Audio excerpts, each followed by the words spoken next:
2020, our library chair, Marianne Driscoll, right here, came up with the genius idea of starting a healthy living series at the library.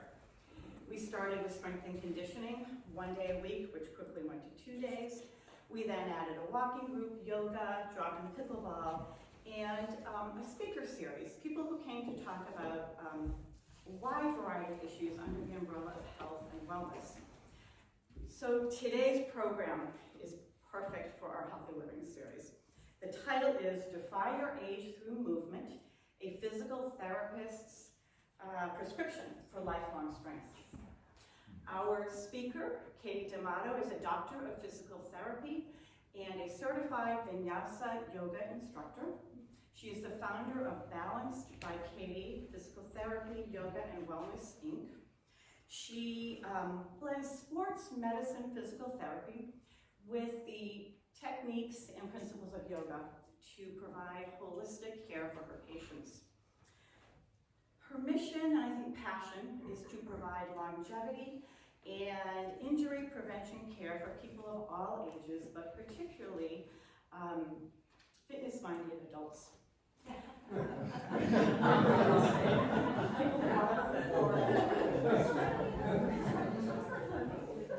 Really. The end result is that we will all be able to do the activities we love for as long as possible. And lastly, her real claim to fame, at least in Newcastle, is that she's the cousin of Tony Canigro. Thank you, Tony and Diane, for bringing this program to the library. Dr. D'Amato, we are so excited to have you here. Thank you. Welcome. Thank you.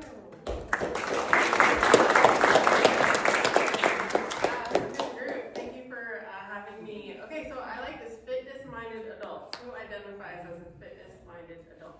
All right, yeah, so I came into town on Monday. I've met some of you I haven't met, so good to meet you tonight, or today. Your community is wonderful. I'm really happy to be here, and what really means a lot to me is to be able to connect with people that I like to say are intentional about their health. So that means that you're willing to spend time, resources, energy towards how to live an optimal, healthy lifestyle. So I'm really happy to be here with a captive audience, as you all are, and I'm really excited to teach you. So today I hope to inspire, educate, and empower you to really think more about what I call movement health and how that relates to longevity and health span. So health span is the number of years that we live that are free from illness, chronic illness, and disease, and it's really the factor we want to look at. Thank you to my cousin Tony. I think Tony and I share a lot of the same curiosities, love of learning, love of the environment, and that's kind of why we're all here in this special place today, trying to live life to the fullest. So in my practice, my mission in my practice and personally is to help people do the things that they love for as long as they want. Because I really believe I've treated people from age 2 to age 101, and I really have seen people thrive. And I think that if we could be proactive and put effort into that and educate ourselves and continue to move well, that is possible. A little bit more about me, or first actually, I want to share a story of one of my lifelong movers.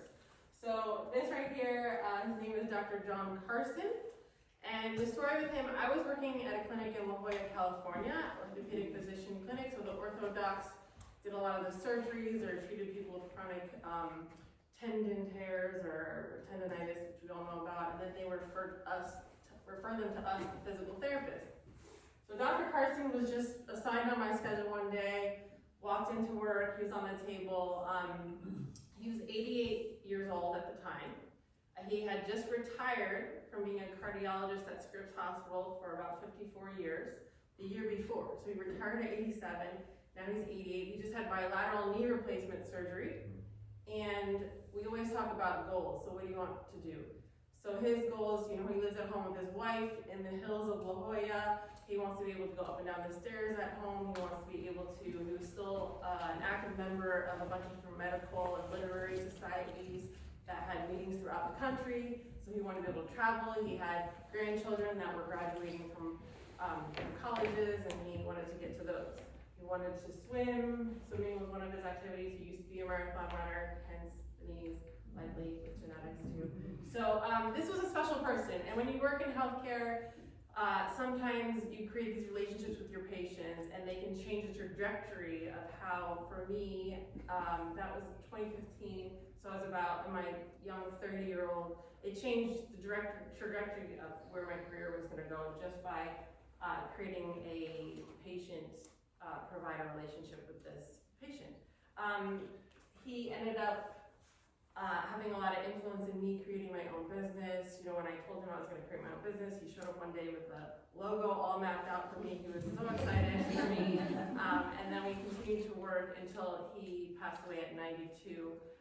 But, you know, up until him passing away, you can see he's walking down the street here. Usually signs like that means there's a big hill that we're going to go down. So we were walking through the hills of La Jolla, you know, at 92 for 45 minutes at a time. I saw him 3 days a week. And his big thing was, he actually had me speak at Grand Rounds at Scripps the month I spoke, the month before he passed, about prevention and maintenance physical therapy. So it was his belief, working in medicine for so long, Katie, providers and paid people need to know this type of physical therapy that you do. And I'm going to talk more to you about that, and that's one of the things I really want to relate to you, is as people that there are people like me that want to help you move for life, not just to recover from a knee surgery or hip surgery and get back to your normal functioning, but how can you thrive, right? So how can we ask those bigger questions like that don't just check the boxes, that make sure that we're living optimally.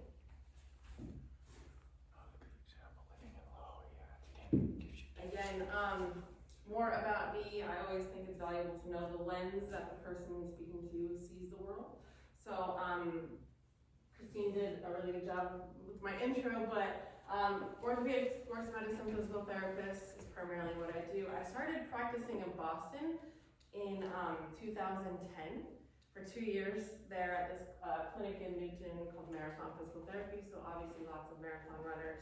I saw how people really could push their body to the limits, and then I started practicing yoga, and for me, even as a triathlete, half marathoner at that time, I found yoga was a really nice balance. So as much as I was really using my body and almost beating up my body, doing a lot of hard exercise, the yoga was there to help lengthen the muscles, soften, release, let go, and get more flexibility. In my experience, people tend to not stretch enough. We all not stretch enough, so yoga is like a set, bless you, time that we can stretch for a whole maybe hour, right? So we have some yogis here in the class. So I added yoga to my the way that I treat patients, and then I got really passionate about longevity and seeing the holistic, the whole person. And we'll talk more. Here I have a couple slides. So the traditional physical therapy approach, which you probably all know, you have a diagnosis, some limitations, we set goals, you meet your goals, and then you go to discharge.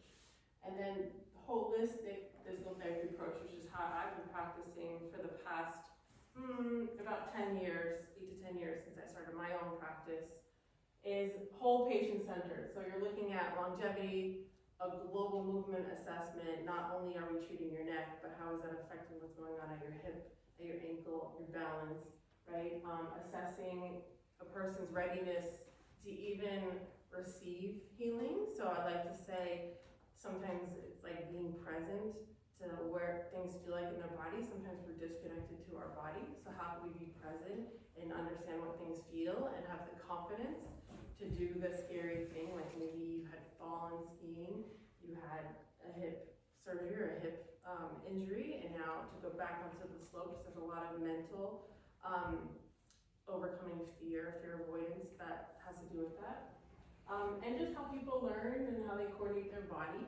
So really looking at the person as a whole picture. That's what we mean by holistic. And then for me personally, I'm happiest outside. So when my patients see me, a lot of times I just came back from an outdoor activity. I lived in San Diego, love being outside. This weather is amazing. So you can see, it's kind of could be actually New Hampshire, live free or die.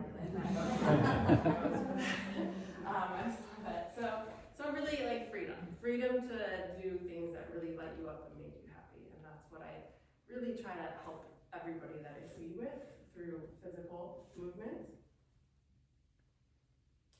Today, the 3 topics we're going to talk about are meaningful movement, the science of aging, and how to unlock the lifelong strength. We'll start with a exercise or a question. Let's start with a question. What I want you, or what I ask you, or all of us to ask ourselves right now, are what activities will be meaningful to me in the next 10 plus years. And we're going to do a little visualization exercise together. And this is usually how I would start with a patient. I ask these questions to my patients all the time to really understand what is meaningful in their life. So I'm going to ask you to do, as you're sitting there, maybe I'll invite you to uncross your legs, like you're holding anything, maybe put it on your lap gently, just sit up, and take a couple deep breaths. If you'd like, if it feels comfortable for you, I invite you to close your eyes. Maybe breathing in and out through your nose. Some deeper breaths in and out.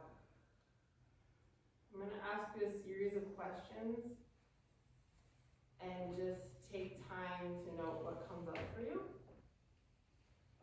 So first, imagine yourself 10 years from today. If you'd like to think about that number of age it is, think about that number. And imagine it's Monday morning, and you're just waking up, and you get out of bed and take your first steps in the morning. I invite you to think about what that feels like in your body. I invite you to think about where you are, and then think about who's around you.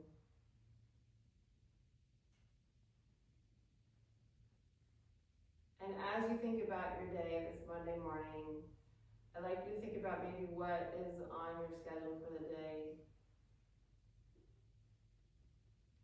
maybe for the week. And then think about what is available to you. What do we want to be available to me this day, this week, this season of my life?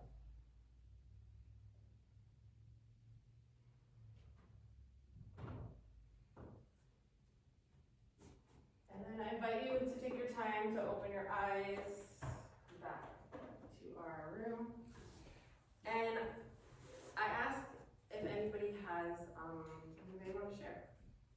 Did anything come up for anybody that they would be willing to share? I'll go. Yeah. I would like to be able to walk and hike and play pickleball and do activities that, keep me strong. Great. Anyone else? You brave soul. I want to be able to still enjoy the quiet outdoor things that are around me, whether I'm hopefully here in Newcastle or up in our White Mountains. But if I'm not so fortunate, if I'm needing to be somewhere else, I hope that I can still really enjoy what's around me for the simple things that they are. Okay. 10 years to me seems like a long time away. Yeah, it is. Yes. Wow, probably not. I see. So she wants to be able to enjoy the outdoors, the simple things around you. But basically, I think what you're saying is whatever you're surrounded by, you want it to be something that you enjoy, that you can actually be a part of. Something that makes me smile. Yeah, I love that. So not to put further pressure on our only child, but to be able to play with grandchildren someday.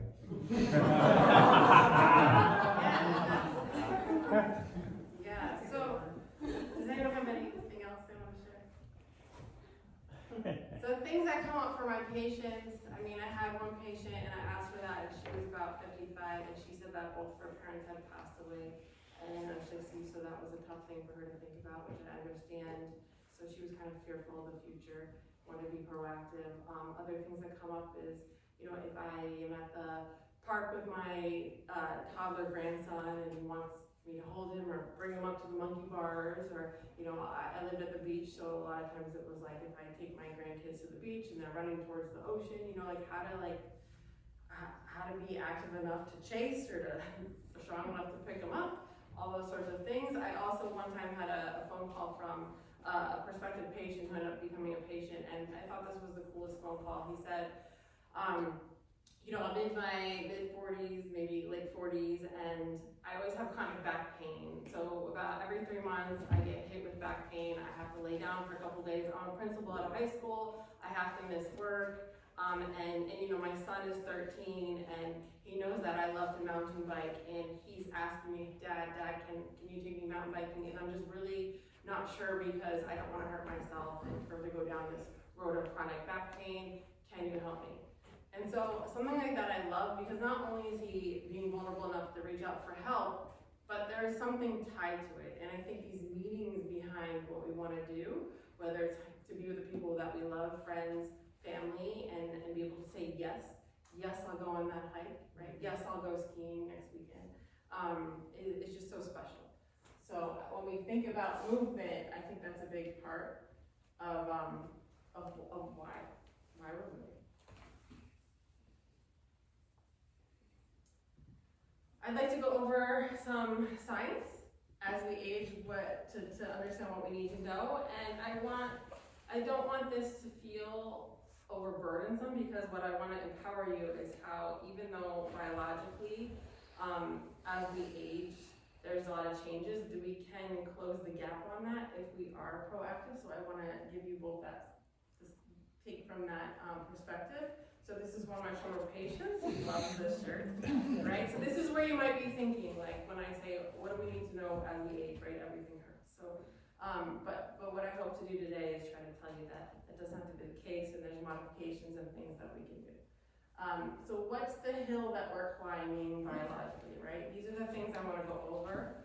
You can see skeletal muscle mass, bone density, posture, former old injuries, belief systems, and mindset. So first we'll go over skeletal muscle mass. So research has shown that after our 30th birthday, we can lose, for each decade after our 30th birthday, we could lose between 3 to 8% of our muscle mass.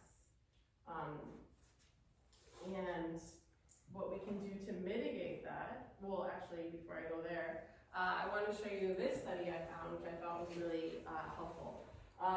So we're looking at, let me explain this to you. So this right here that looks like a nice steak, that is our muscle mass. This is the upper leg, it's an MRI here, and the lower leg. And then here is the adipose or fat tissue. So in this study, they took 3 different groups of people. They took young women and men. So young exercise women, young exercise men. And the young exercise meant that they exercised for at least 7 hours a week on a structured program. And then we're looking at what their adipose tissue muscle mass looks like. Lifelong exercise women, lifelong exercise men. So this age, the young was 25, the lifelong was about 72, 75 years old. Lifelong exercise meant that, in this case, that for 50 years they had structured exercise programs, about 7 hours per week. And then what they categorized as old healthy men and old healthy women were people around the age of 75 who did not have structured exercise program, but it didn't exclude people that played golf and went on long walks and just were overall living a fairly healthy lifestyle. The only difference is they didn't have this structured exercise program. And you can see, so what I circled here is you can see the difference. Here, it's pretty obvious, right? The more muscle mass versus adipose tissue. And then the same thing here. So what is that showing for me is that with structured exercise, putting efforts into exercise, you can really maintain your muscle mass. And this isn't like, this is throughout life, right? So it doesn't stop. You're always maintaining, you're building muscle. Even if it's not as quick as it was when we were younger, we're still able to build and maintain.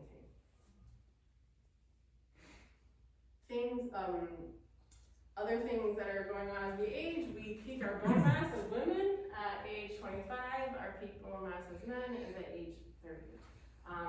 Obviously, due to hormonal changes, women also going through menopause, right? That gets to be even a steeper curve, and then men with testosterone.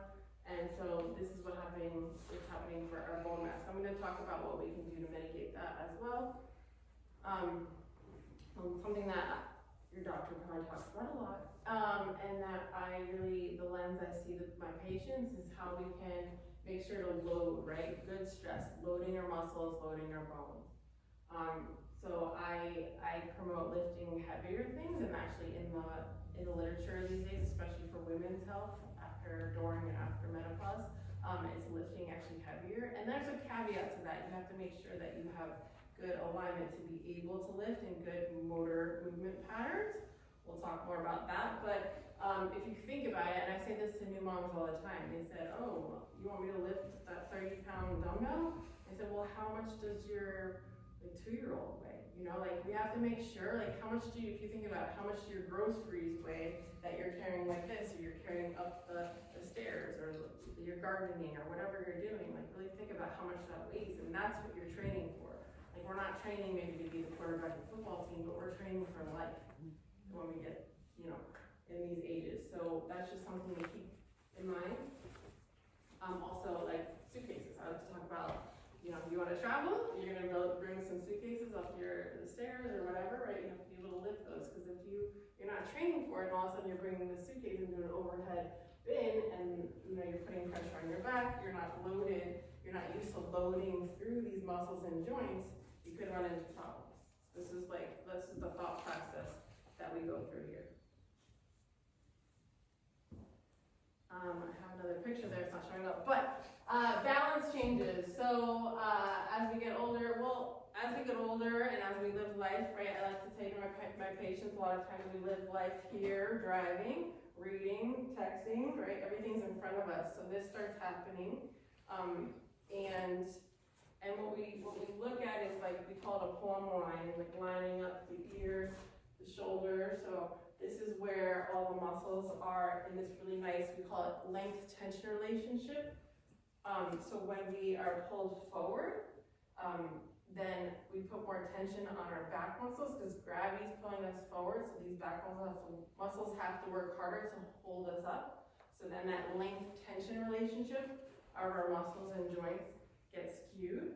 So the more that we do start coming forward, it's working hard to work these extensor back muscles to keep us upright. So just something to keep in mind. Also note that we can put up to about 40% more load through our spine in sitting versus standing. And when we think about compression on our spine, laying down is the least compressive, then comes standing, and then comes sitting, being the most compressive exercise or position on our vertebral discs. So I talk to my patients a lot about standing desks, or sitting and standing. So maybe I say, okay, you're working or you spend 3 hours at the computer, at a time frame, do you get up and break that cycle of stiffness and move around and stretch? Do you have the option to stand up for half of that? And then we kind of lean into more standing and less sitting, and then maybe 50-50. It's really person dependent, but it's something that I talk about a lot and I really believe in. So we don't notice, because posture happens over a long period of time, but if we're driving in the car to one side, we could be shortening one side on our low back. So it's just all these things that I go with patients out to their car. They're going to a long drive from Ohio to Florida. How do I sit in my car? So we get in their car seat, and I tell them how to manipulate the seat or the back to get them to put less pressure on their back. All things to think about. And then other things that happen in our life events. So picture a woman driving a car. A lot of people come to me 10 years after a motor vehicle, like a car accident, still have a stiff neck. You know, when I'm eating and I'm trying to talk to my friend next to me, I can't turn my head. I'm worried that in the car, I can't look into my blind spot because I have this neck tension. There's someone right now I'm treating for that. So these type of things, so life events, right? Also, like, oh, you're having some issues with your shoulder. Oh, turns out you were a pitcher in college, right? Or you played tennis every Saturday for years, right? These are all things that contribute to what we're feeling in our body. And then obviously pregnancy is a huge life event that can alter how we engage through our core, and how our, even like for stress incontinence, how we're able to manage our urine and all these types of things, right? And how we're loading and creating good stresses. Just more things that contribute to what's going on as we're getting older. And like I said, I really like to think about belief systems and mindsets because I think it's a huge piece of the picture. So, you know, if you're telling yourself, oh, I'm just feeling really, I'm a lot older, I'm feeling old, and you have this narrative, like when you say feeling old, that might kind of have this feeling of stiffness, of heaviness, of scarcity, you're not as free to do things. Maybe you start moving less because it's just, this is how it is, and I don't need to move more, versus feeling like you have years ahead of you, right? Like, yeah, you have years behind you, but you also have all these years ahead of you. So it's like glass half full, glass half empty. So what if we look at the glass, you know, half full, and we say, okay, well, I have all these years ahead of me, feeling good, feeling more then you start thinking, you might be thinking to yourself, I'm more agile, I'm light, I'm abundant, I'm strong, like I could be playful with my grandkids, right? So it's just that mindset. And I put together a quote from Gandhi, right? Your beliefs become your thoughts become your words become your actions become your everyday habits become your values, and your values become your destiny. So it's as simple, sometimes as simple as that, as, you know, I'll meet with a patient or have a conversation, and it's like, well, what do you think about that? Like, what, you know, just kind of breaking down what's going on, what they're telling themselves, and what they're actually telling other people, because that becomes how they're identifying their life. So probably my favorite part of this talk is to empower you and how to take action. What can you do tomorrow to start working on your movement health? There's a lot of different research these days on longevity. It's a hot topic, which I love. There was a sitting rising test for longevity, a study. Brazilian researchers got together in the 90s, and they put together the sit to rise test. So basically, and you could try this at home later, going from standing to sitting on the floor to standing back up. Score out of 10, you lose a point if you put a hand down, you lose another point, or half a point if you lose your balance. There's a bunch of different things. But just kind of not even just, you know, that exact test, but maybe going home later. A lot of times with my patients, I like to say, like, okay, can you get to one knee? Can you get back up from one knee? Do we need to have something nearby, a couch? And then I train them there. Like we train. This is an exercise because I go to patients' homes, so I just train these types of things and give them strategies, because as we all know, with falling and we're having little babies, like grandchildren that want to get down on the floor, like your grandchildren, they want to play. They don't want to sit, and you don't want to sit and watch TV. They want to watch TV, but they want to play, right? So like, grandma, let's play. And you want to be able, again, to say yes to that. And that might include getting down to the ground. We all know that. So it's something to just keep in mind. How am I doing with that? Can I train it? Can I get stronger? Other evidence-based longevity measures. Ankle mobility. So looking at the angle here, we want to get our knee past our big toe about 4 to 5 inches to have good mobility in our ankle. What that correlates to is be able to navigate unstable surfaces, just have that freedom where if we fall off balance, we can kind of right ourselves back up. So looking at that, squatting, you need ankle mobility as you squat and load to get back up every time you sit down in a chair and get up. Single leg balance. We were in Mary Jo's yoga class the other day, and she has tree pose. So we practice balance in yoga. I just want to say that. So balance is really important. And then grip strength. Either they have these measures called hand dynamometers, where you can measure the amount of pressure load you can put through your hands. I don't have one of them right now, but you can measure grip strength, and that has been shown to be a predictor for longevity. A way that you can improve your grip strength would be a dead hang, or you can even test yourself. So for men, about 60 seconds, 30 to 60 seconds is considered fair grip strength. If you can hold your dead hang, which is feet off the ground, for over 60 seconds a minute, it's considered excellent. For women, I believe it's over 45 seconds is considered excellent, and then maybe 20 to 45 is fair, and then easy improvement under that. So just things like I'm just giving you tools and telling you what is in the literature that can help be a predictor for you, and just kind of give you more information on where you stand. I really recommend, and what I like to talk to people about is, or ask, who is watching you move. So if I think about what healthcare practitioners or just movement specialists watch you move, I think of the physical therapists, I think of chiropractors, I think of personal trainers. But I also think, we have our PCP visits, we have our dermatologists. Why don't we have an annual movement screen? If movement is such a big part of our life, helps us be independent and get places, who's watching us move? And I wanted to tell you, because sometimes not a lot of people know this, is that there's direct access in New Hampshire. So legally, you don't need a doctor's prescription to go to a physical therapist to have a visit. Now, I will tell you that all can depend on those fun insurance companies that like to get in the way.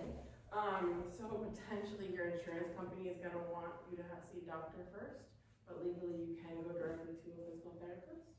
And you don't have to be in injury or in pain. It can be one of those situations where you've had something for a long time, you're worried it could get worse. How do I work with this? How do I manage this back pain? How do I just stay strong later in life? Like, we are the experts in teaching you how to move well. So I just wanted to make sure that I tell you all about that. And furthermore, as a physical therapist, something we look at, and I think this is where I think it's really fun, we look at your movement patterns. So let's say that and I don't know this person, but say that she is a skier. From what I hear, a lot of people are gonna be going skiing this winter from here. So I'm looking at how she's loading through her leg when she does a lunge. And so you can see that here, and here she's doing a squat, the knees are caving in, right? So what that's gonna do is put extra stress on the inside of her knee and even into her foot. And it shows me that maybe she has some decreased hip strength, or maybe that's just how she's been moving for a long time, right? So it's cleaning up movement patterns so that she can line up her hip, her knee, her ankle, and efficiently load and then explode through her legs, right? So these are all things we look at. We look at the body like it's a puzzle and a chain reaction of movement, and where are the stresses going to be happening, and how can we mitigate that? This is really typical for a golfer. So if you look here, he doesn't have much motion through his hips. His hips stay here, they don't rotate, right? So if he's not getting that rotation here, he's also tight here, it's gonna be a lot of arm and a lot of whipping through with his back. But if he can rotate through his hips here, he can rotate through his trunk here, his thoracic spine, now he's not only gonna hit the ball further, because he can load it up more to get a bigger swing, but he's putting reactions through that whole chain rather than just focusing on what's going on here in his back. So as a PT, we're looking at how all that works together. We're gonna see where the dysfunction is, where the limitations are, muscularly, joint-wise, kind of try to correct that. And then we're gonna teach him, just like we did in our class today, medicine ball tosses, right? So we're gonna now load him in and watch what goes on as he's moving through his body, so that everything is more fluid and more free. And I'm talking about loading him with weight, but we're not gonna load him with weight until we know that he has clean movement there. And a lot of times this is where I think the yoga comes in wonderfully, because yoga, we're not really using weights, we're just moving our body, and we're slow, and we're mindful, and we're breathing, and actually, I wanna say in Mary Jo's class, that we did a lot of this. I really love this. So she had us do a lot of opening like this, and I didn't note this earlier, but for posture, I do a lot of this with my patients. So she had us, I think we were coming back and going like this for a fair amount of time, and I love that because it really helps, because like I said, we start kind of getting here, it helps us open up. And then just that fluid movement, feeling our body slow, intentional, is really important.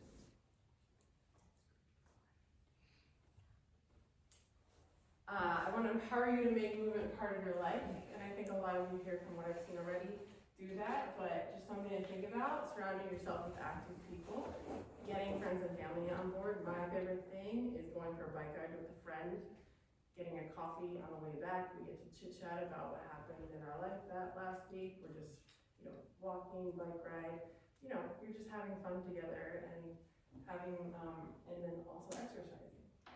I like to tell people to walk on unstable surfaces. It's really easy to walk on a flat road, but once we get some dirt and some rocks in there, it can throw us off a little bit to force our ankles and our reaction systems through our body to work a little bit more. So I think that's really important. And then just to make it a habit, however you can do that in your life. Find that once we create a ritual, a habit, our body says, okay, like it's 10 o'clock, like let's go for that walk or something like that. Whatever that is for you. I have a morning stretching routine sometimes with my patients. We record them doing a yoga flow, 5 minutes, and I say do this every morning with breath, like with breathing, or coffee, whatever helps get you feel like ready for your day. Really important. With my golfers, I give them like a 10-minute warm-up. A lot of them just get to the driving range or get to the course and just go. And so I actually teach golf mobility classes in a town called Dublin, Ohio, which is where they have the Memorial Tournament. And a lot of the golfers have been really happy because they've been coming to these hour-long, we call them mobility, you could call them yoga classes, but and they're just learning how to move through their body. We do a lot of twisting, give them a nice warm-up so that they feel better when they get out there to hit the ball or on Monday morning after a long weekend of golfing. I really recommend you gather wellness teams, like I was saying earlier, being intentional, like, okay, who's my wellness team as it pertains to fitness, medical doctors, all of the above, like who's taking care of me, and like maybe do they talk to each other? Like I love when someone says, oh, my personal trainer, my yoga teacher, like, oh, let me talk to them, let's all get on the same page.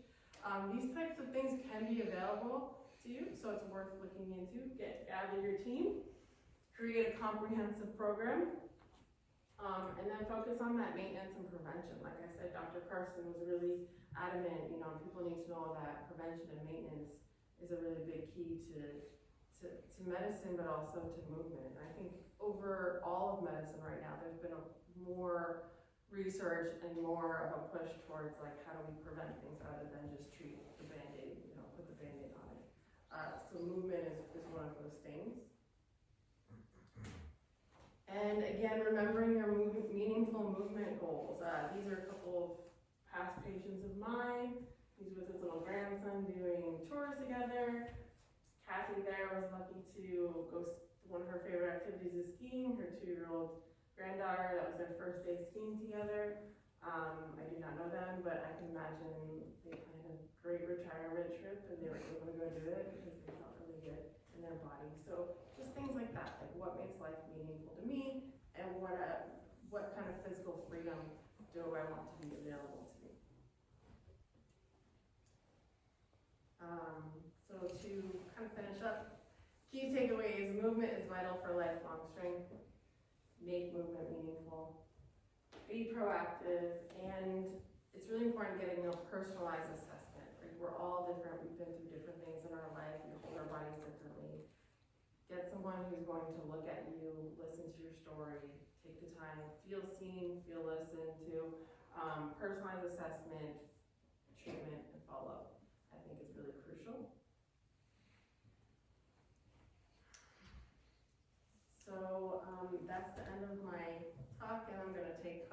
but if you want to stay in touch with me, you can follow on Instagram, at Balance by Katie. I invite you, I have more videos there. I have, offerings. I also do virtual options, like Tony had his shoulder was hurting him, and so we jumped on an assessment call, and I was able to help guide him towards where he could go and get some help with that. I also do virtual yoga, golf mobility, those type of things, because I don't live here, but that's always available to you. So, and I actually have a sign-up sheet in the back if you are interested in just learning more, maybe getting my newsletter. If this information resonates and you want more of it, I put out a monthly newsletter, so feel free to add your name and your email address on the sign-up sheet back there. And also I have some business cards, take one. And for you guys, actually, if you put your name on the sheet, I have a follow-up resource that has books. It has articles that came out of this presentation, and I'll put it here too, a link to a movement longevity exercise playlist that I made on YouTube. So it takes you through ankle mobility, takes you through grip strength, just quick, easy exercises that you can do. So you can either scan the QR code here or put your name on the sign-up sheet, and I will send you that resource so that you have that. And that's it.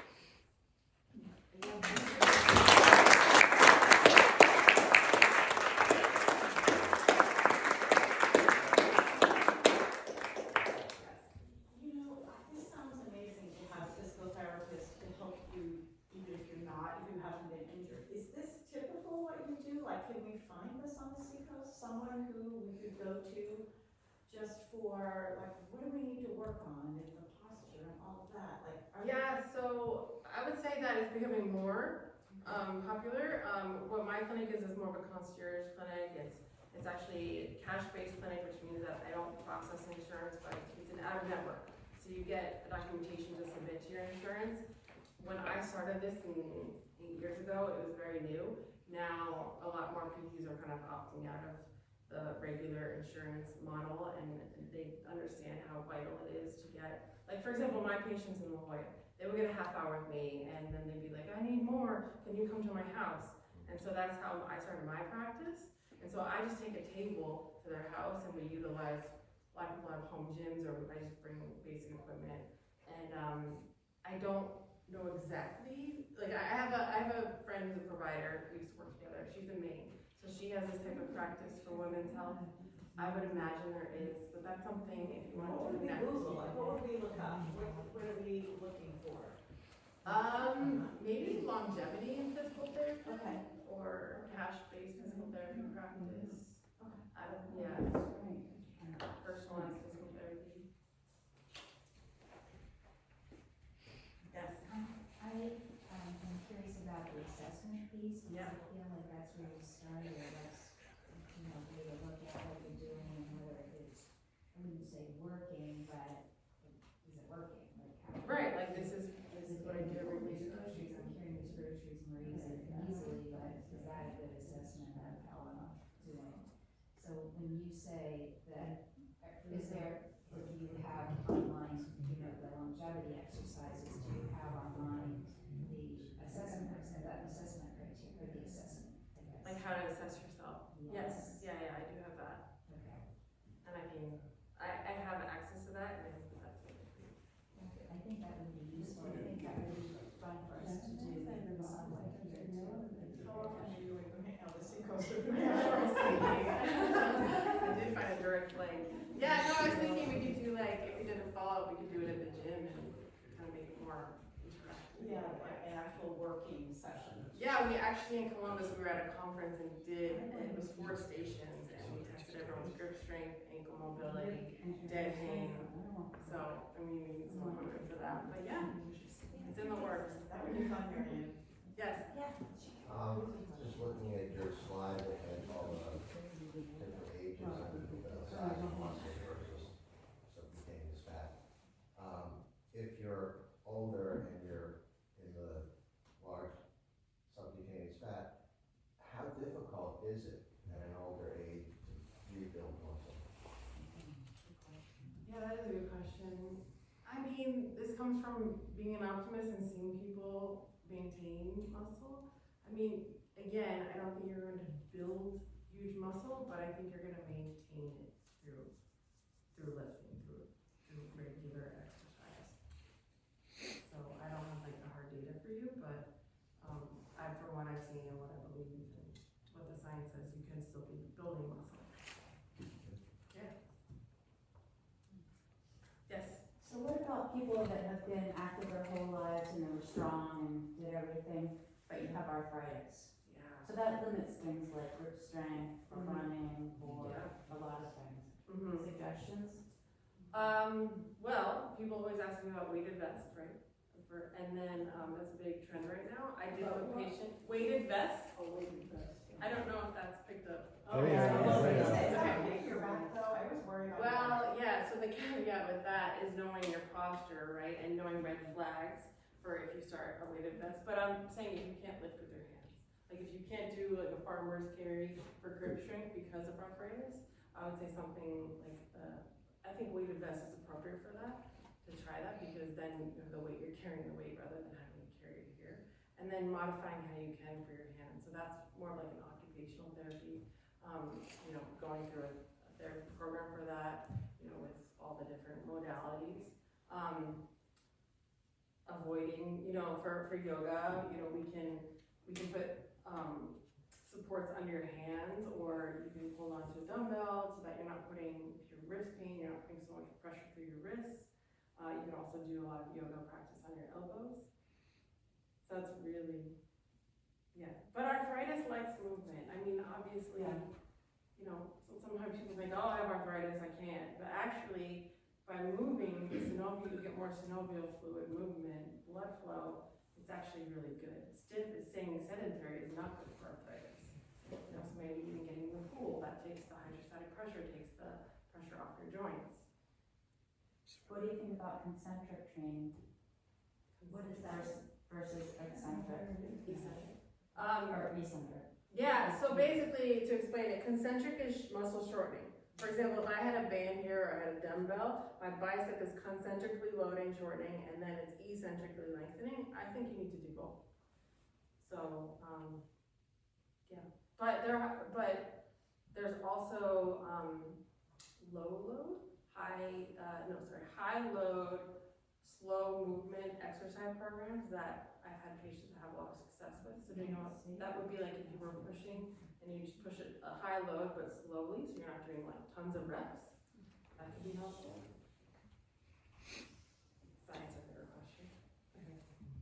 Yes. I just want to say, as far as the arthritis, I've been in OT and PT for the whole entire summer and late spring.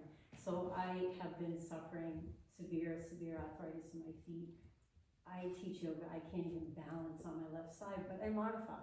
So I find there's so much movement, and Katie, I can see that she's passionate about what she's doing and knows her craft, and you have to move. I wasn't moving. I wasn't moving much. I'm limiting myself, and I'm starting to see the limitations I'm putting on myself. It's that, that wise old saying with Teddy Roosevelt, if you think you can, but think you can't, you're right.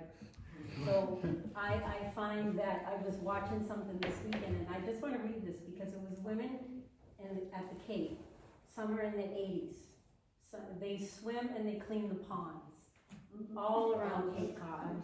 And so I don't know the woman's name, but she said athletic people and the people who have a habit of exercise don't age the same way. So when Katie made mention that I can't tell you what you can and can't lift and what you can and can't do, but movement is going to help weightlifting, weight bearing, and doing things that challenge us.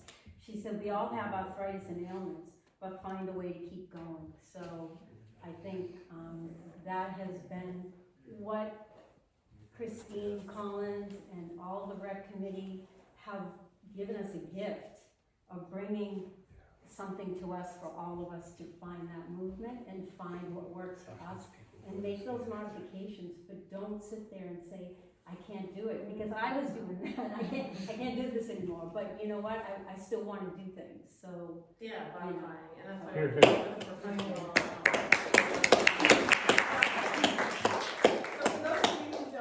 So we do have yoga in the rec center. Mary Jo is our certified instructor. Tuesday mornings, 8:30 to 9:45, no charge. And you just sign up with me so I can have you sign a health liability waiver, and the classes are great. So, and anyone's welcome. But I do think Katie could also offer her services, even by way of the internet. Is a fabulous tool for all of us, and I have many things that I do with my yoga trainings and different things that I do with groups, and it's online. And so I think, you know, online doesn't seem ideal, but you know what, when you're sitting at home and you need something, it's a And if lifesaver. you go on vacation, the online classes are available. I had a lot of people do virtual yoga in COVID, and they would be in Mexico with their, you know, on vacation, and they would log on. You can log on anywhere. So, thank you, Katie. Can I answer your question? Does a comprehensive regimen that you have, can it or should it not include drugs?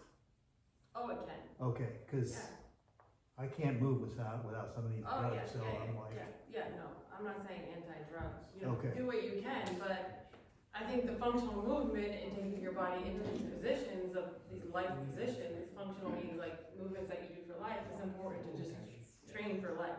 but so if you had a choice between doing more with drugs or less without drugs, but you're still active, I think it depends on the drugs, Lee. These are all legal drugs. Legal drugs, all right. Pharmaceutical. That may be the problem, you're using legal drugs. Maybe not. Yeah, it's really person dependent. I can't really answer that. So you have to figure that out. Because I'm very, very aggressive when I'm active, Yeah. and then it hurts like crazy after I stop. And then, you know, the pills wear off and the movement, it hurts like Be crazy. mindful. Yeah, I think in that case, if you're my patient, right, a lot of times people go crazy and then we have to back them up. So it's really, then I would say it's kind of up to you to notice what, you know, be mindful of what's causing the pain, like duration, intensity, and just play around with what's a safe duration and intensity for you. So that it's not like, oh, I'm having a great Wednesday, but Thursday I'm in metal. Right? So it's just figuring that out. Yeah, that'll be hard for me to do. You could always do that and you think you can. Yeah, You've been at active, it. but Yeah. So their strength and conditioning coach does that, It was wonderful. I was telling Tony the way that he did different directions, like moving sideways, moving front to back, jumping. You had all so much variety, which I think is important to introduce your body to different variety, rotation for all of the golfers, and just, you know, movement, like picking something up, putting it down. So we do that 2 or 3 times a week, and so I want to encourage you, if you haven't signed up, there's a lot of strength and conditioning people here, but come give it a try. Talk to Christine and she can get you the information, but Yeah. if you're interested in what Katie's saying, we have at least something for you to try to see if it's good for you. Did you have a question? I did have a question. You talked about getting up and down from, did you mean from the floor? The floor. From a chair, without using hands? I meant Or the turning floor. over. I meant the floor, but we You can meant do the floor. chairs too. From the floor. That's a good question. How do you, Getting down to the floor. Getting up and Let's see. down. can you show? It's such a, Oh, so you can go from your heels To your knees. to your knees. I could never even sit on my heels because I'm so thin. We do what we have to do. Yeah, but I like going through your knees.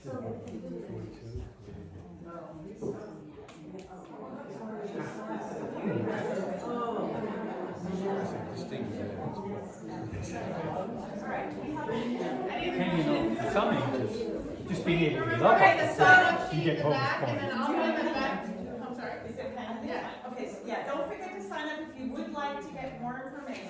Yeah. And then I'll Show answer Tom. individual questions.